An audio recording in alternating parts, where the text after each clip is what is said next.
The holidays are officially here, and that means for professionals, you might have a lot of holiday get togethers to go to. Now, I want you to think about it in terms of not wasted time, but strategy. And today I'm going to give you three zero stress conversation starters for you to use for these holiday parties. And if you are an introvert or an extrovert, some guidelines that will make that time more productive. I want you to not stress out about these social obligations. Instead, use strategy and you'll get more out of it. Hi, I'm Shelley Piedmont, a former recruiter, and I want to help you be better at networking. And this time of year, there are a lot of events that you may have been invited to. And so let's think about them as opportunities for you to not only rebuild bonds with people, but also develop new ones. So, first of all, let's talk about where it's a little bit lower stake. And that is in smaller groups or in groups where you know some people. So that could be friends events where you know the host, but you may not know everybody that's attending. It can also be, company events where you may know some people in your department, but it is a great opportunity for you also to meet people that work in other parts of the organization. You want to take advantage of that. It also could be alumni groups that have get-togethers. Now that's a fun place because everybody has a commonality, which is that school. And generally people are very happy to talk about that. Another thing could be if you volunteer, oftentimes they will have volunteer events. So it is great for everybody there to support that organization, but you can also find out more about why people feel strongly about that organization. So there are opportunities around you.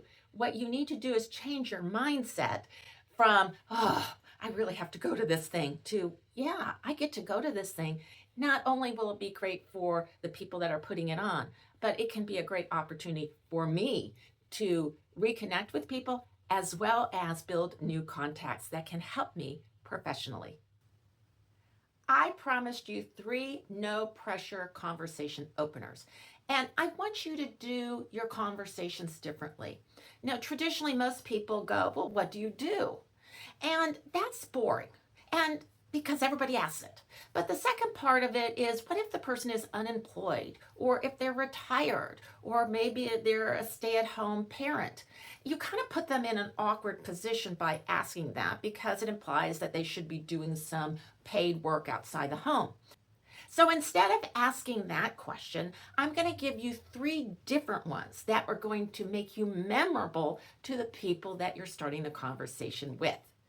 The first question is really just no pressure on the other person, but it is a question that shows your curiosity in them, which makes you memorable.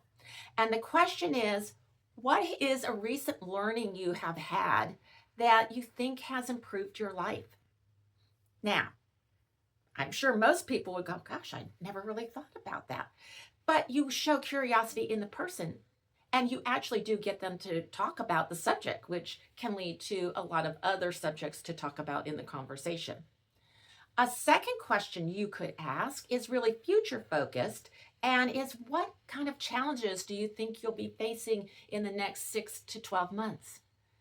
Again, not something that most people think about, but you can get them talking about business challenges, potentially personal challenges, whatever it might be.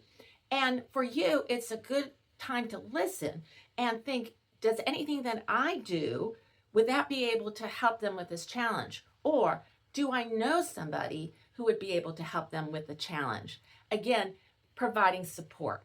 And the last one is a way where actually you talk about yourself a little bit, but you're actually asking them for some assistance. And most people are very happy to help if they can. So as an example, you can say, I've been having a lot of trouble with a particular project that I've been working on, or you can substitute whatever is your issue. And do you know anybody that I might be able to follow or that you know personally that might have information on this subject? Again, It's no pressure on the other person. I mean, they can just say, no, I don't really know anybody. But if they do, that can lead to deeper conversation and potentially the name of somebody that you could connect with. Okay, now you have the conversation starters that will engage the person.